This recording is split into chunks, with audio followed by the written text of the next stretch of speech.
Hi everyone, welcome back to Coding Saint, where we dive into coding tutorials and best practices. So let's see what we are going to do in this particular tutorial. In this one, the user will send the information like first name, last name, country and email using a POST API of HTTPS to our Spring Boot server, and Spring Boot server which in turn will send it to the database. And inside database, what our expectation is? The expectation is that it will go and sit at the table level, and now the table will have the entire information which user has sent. We will start by setting up the Spring Boot project, where we will be initializing the project environments and dependencies, followed by creating of the user record, which is nothing but just defining a DTO or a user record which holds the data that user will be sending over the POST API. Once that is done, we'll try to write the real logic, which is implementation of the POST API, and we will code the API for the data submission. And once everything is done, we'll try to test the function with Postman. We'll verify that the API is working correctly.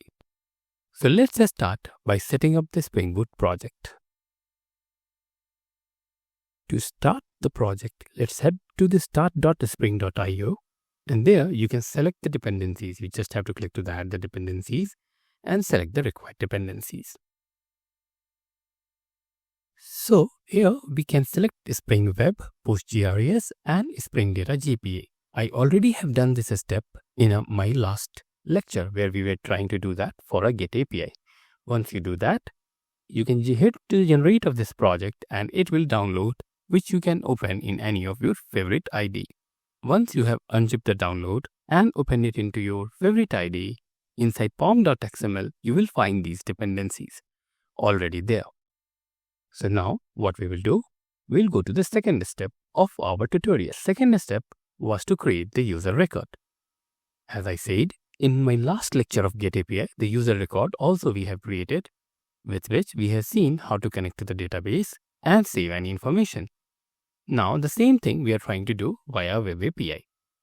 So let's see what the user record is. Here we have created the user record with required fields and annotated it with @table.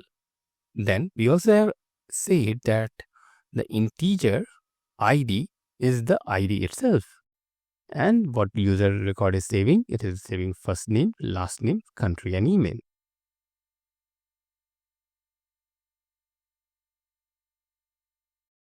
In setup, you can see the Spring data source URL and data source properties like username, password and driver class name, which I have configured. Here I am running PostgreSQL using a Docker. So the port which I am exposed to currently is this one. You can change it with the port on which your PostgreSQL is connected.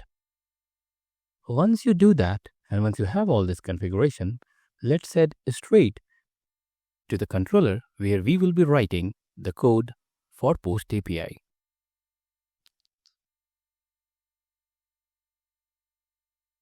Here you can see we already have a get mapping, which we have done in our last tutorial. So let's add the post mapping here.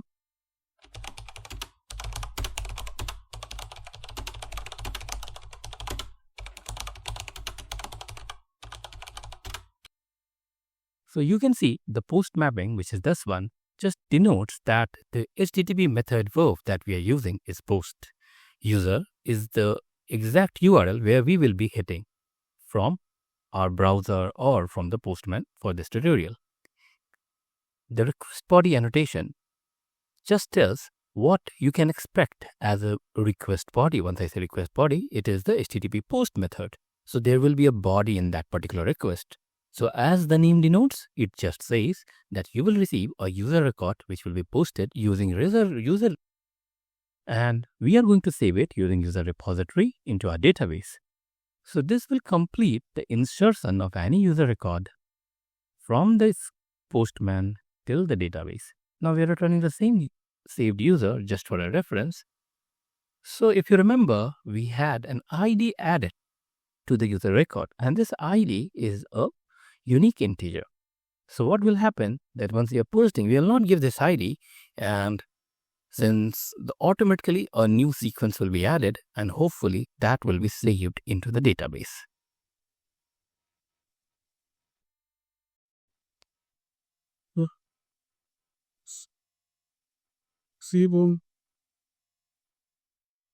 Now the user service has started. Let's try to switch on to the Postman and see if it gets saved into database.